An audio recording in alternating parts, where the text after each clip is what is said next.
Sir जय हिंद। Ranjeet Kumar Tiwari sir, जय हिंद। बहुत बहुत शुक्रिया समय देने के लिए। Thank you sir. जय हिंद राजेश सर।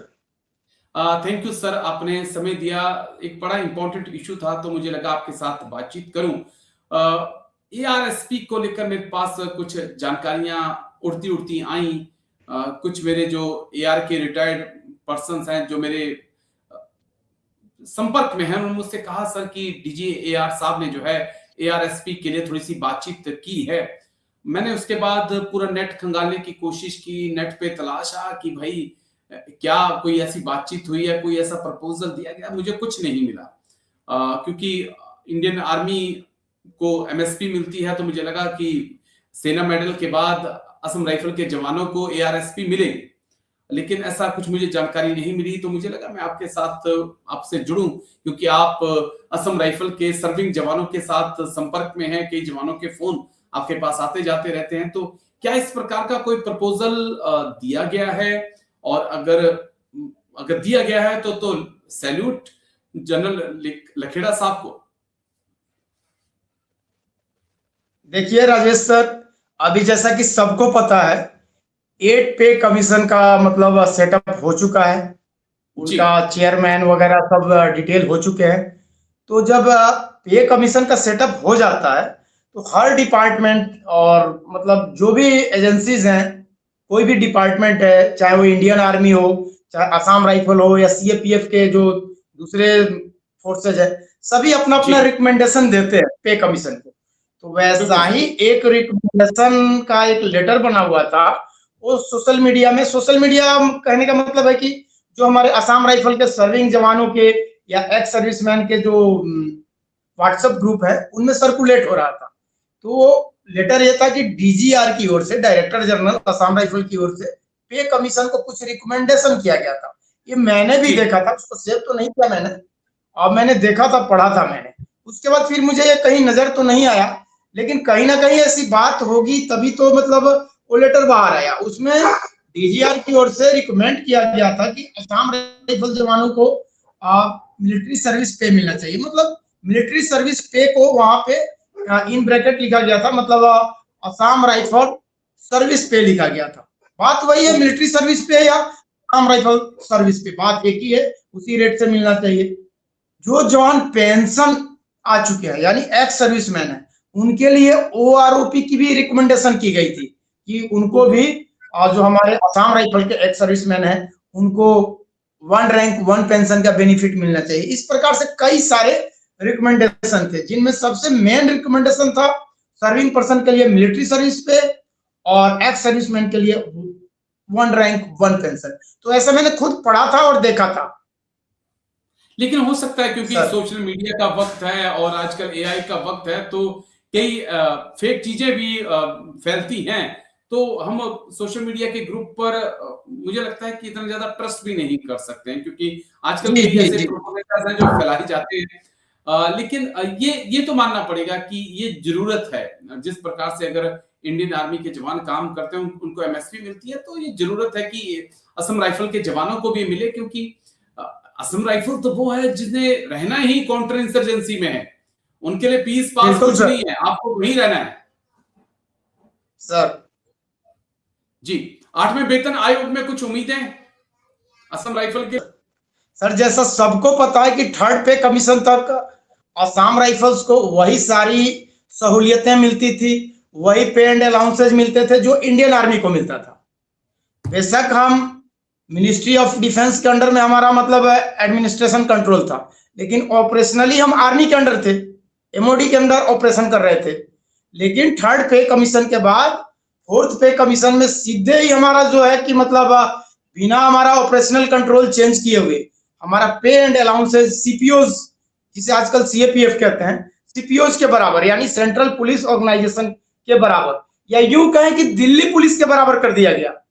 दिल्ली पुलिस का एक जवान, एक कांस्टेबल जो दिल्ली राष्ट्रीय राजधानी में रह रहा है, उसको जो पे मिल रहा था वही असम राइफल के जवान को मिलने लगा, जो कि काउंटर इंसर्जेंसी ऑपरेशंस कर रहा था नॉर्थ ईस्ट के इलाकों में, अलग अलग इलाके, चाहे वो या फिर चाइना के अगेंस्ट में खड़ा था वो चाइनीज बॉर्डर के ऊपर, अरुणाचल प्रदेश में उस समय। तो बहुत हमारे साथ नाइंसाफी हुई थी। और उम्मीद है कि 4th पे कमीशन ने जो हमारे साथ नाइंसाफी किया था, 8th पे कमीशन उस नाइंसाफी को दूर करेगा। यानी चौथे वेतन आयोग से लेकर अभी 8वें वेतन आयोग के बीच में ये चौथा पे कमीशन आ चुका है। 40 साल गुजर चुके हैं सर। 40 साल का वक्त एक बहुत लंबा वक्त होता है। और सरकार के साथ साथ जो पे कमीशन के जो भी चेयरमैन और उनके मेंबर्स है, उनसे भी गुजारिश है कि ये हमें देखें, असम राइफल्स के पोस्ट को, उनकी कंपनीज को विजिट करें, देखें कि असम राइफल्स किन परिस्थितियों में काम करती है। हम ये नहीं कहते कि हमें आर्मी की तरफ से दे दे, मैं ये कहता हूं कि आप पहले देखें कि हम किन परिस्थितियों में काम कर रहे हैं। अगर देखने के बाद लगता है कि हम उसके लिए योग्य है कि हमें वो सारी चीजें मिलनी चाहिए जैसे 3rd पे कमीशन तक मिल रहा था, तो उन सुविधाओं को फिर से बहाल किया जाना चाहिए, क्योंकि यह हमारे जवानों के मनोबल को ऊंचा करने के लिए बहुत ही जरूरी है। आप देखते होंगे सर कि हम लोग ऑपरेशंस करते हैं, नाम इंडियन आर्मी का होता है। कई लोग बोलते हैं कि आप तो इंडियन आर्मी हो इसलिए आपका नाम नहीं आएगा, इंडियन आर्मी का नाम आएगा। ठीक है, इंडियन आर्मी का नाम आएगा और हम इंडियन आर्मी हैं, लेकिन यही इंडियन आर्मी का, जब हम इंडियन आर्मी का काम कर रहे हैं तो फिर हमें इंडियन आर्मी को मिलने वाली सहूलियतें क्यों नहीं मिलती, वेतन और भत्ते क्यों नहीं मिलते, जो भी स्टेट गवर्नमेंट द्वारा या सेंट्रल गवर्नमेंट द्वारा वेलफेयर एक्टिविटीज चलाई जाती हैं वो क्यों नहीं मिलता। हमारे असम राइफल के जवानों के लिए डिपेंडेंट रैली क्यों नहीं की जाती, हमारे शहीदों के बच्चों के लिए पुनर्वास की योजनाएं क्यों नहीं चलाई जाती। बहुत सारी बातें हैं सर, बहुत सारी चीजें हैं जो कि ये 10-12 मिनट के इंटरव्यू में नहीं बताया जा सकता है, समझने वाली चीजें हैं सर। जी, बहुत सारा, बहुत कुछ है, मुझे भी पता है। बस एक आखिरी सवाल, क्योंकि ओपीएस को लेकर हम देख रहे हैं कि सीएपीएफ जो है काफी हल्ला बोल रही है, कभी जंतर मंतर पर, कभी कहीं कोई ना कोई प्रदर्शन चला रहता है। क्या अरेवा भी इसके बारे में सोच रही है कि आने वाले वक्त में ओपीएस की मांग के लिए एक हल्ला बोल किया जाएगा? सोच रहा है, कोई विचार विमर्श हो रहा है अरेवा में? बिल्कुल सर। सर देखिए, सीएपीएफ अलग है, कई लोगों को लगता है सीएपीएफ अलग फोर्सेज है। आप गवर्नमेंट का लेटर देखेंगे सर, मैं मुद्दे पे आऊंगा, उससे पहले थोड़ा सा समझाना चाहता हूं। होम मिनिस्ट्री का कोई भी आप लेटर देखेंगे तो कहीं भी सीएपीएफ के साथ हमारा नाम इंक्लूड नहीं है। किसी भी लेटर में सीएपीएफ एंड असम राइफल लिखा होता है। अगर बात एनएसजी की करनी होती है तो CAPF Assam rifle and NSG होता है। जैसे कि अभी बजट आया, अभी हमारा जो केंद्रीय बजट आया था तो उसमें सीएपीएफ के लिए कई सारे मतलब योजनाएं थी, बजट था। तो उस बजट में भी आपने देखा होगा कि जो भी बजटिंग था CAPF, NSG and Assam rifle था, यानी हमारा सब चीज अलग है।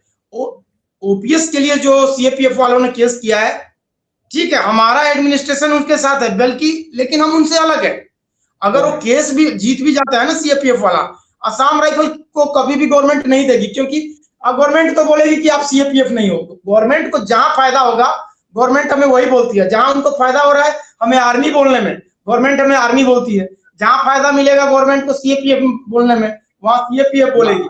और जहां आर्मी बोलना है, सीएपीएफ भी नहीं बोलना है, वहां गवर्नमेंट हमको पैरामिलिट्री बोल देती है। यानी हम हर जगह हैं और कहीं भी नहीं है। ये मतलब आप समझ पा रहे हो कि मैं क्या कहना चाह रहा हूँ। हम हर जी, यही असम राइफल की डिमांड है, अरेवा का डिमांड है समान काम के लिए समान वेतन। तो समान काम के लिए समान वेतन का अर्थ जो है यही है कि जो हम काम कर रहे हैं उसके बदले में वही सहूलियतें, वही वेतन मिलना चाहिए जो आर्मी को मिलता है। इसका मतलब ये भी है कि आर्मी में ओपीएस मिलता है तो असम राइफल के जो एनपीएस जवान है उनको भी ओपीएस मिलना चाहिए, वो ओपीएस के लिए हकदार है। इसके लिए हमें अलग से कोई आंदोलन चलाने की जरूरत नहीं है। जब हमें कोर्ट के जरिए या सरकार के जरिए इक्वल पे मिलेगा इक्वल वर्क के लिए, तो ये समस्या अपने आप खत्म हो जाएगी। यानी हमारा जो भी जवान 1 जनवरी 2004 के बाद भर्ती हुआ है वो सीएपीएफ में शामिल नहीं है, वो सिविलियन कर्मचारी भी नहीं है, से ओपीएस मिलना चाहिए। ओपीएस तो सीएपीएफ को भी मिलना चाहिए, क्योंकि सीएपीएफ वाले भी जो हमारे भाई हैं वो भी कोई स्टेट पुलिस नहीं है जी, क्योंकि पुलिसिंग का जो सब्जेक्ट है वो स्टेट का होता है, सेंट्रल के पास कोई पुलिस नहीं होता। हाँ, यूनियन टेरिटरी की पुलिस होती है, बट सीएपीएफ के जवानों को पेंशन ना देना पड़े इसलिए सरकार उनको सीएपीएफ कहती है।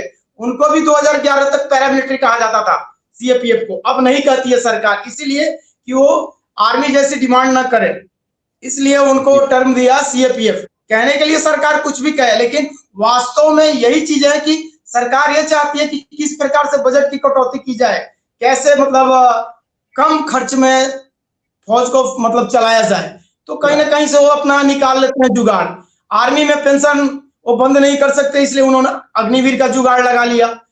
जी जो पैरामिलिट्री फोर्सेस के लोग पेंशन मांग रहे थे, तो वहां उनको सीएपीएफ बोल दिया।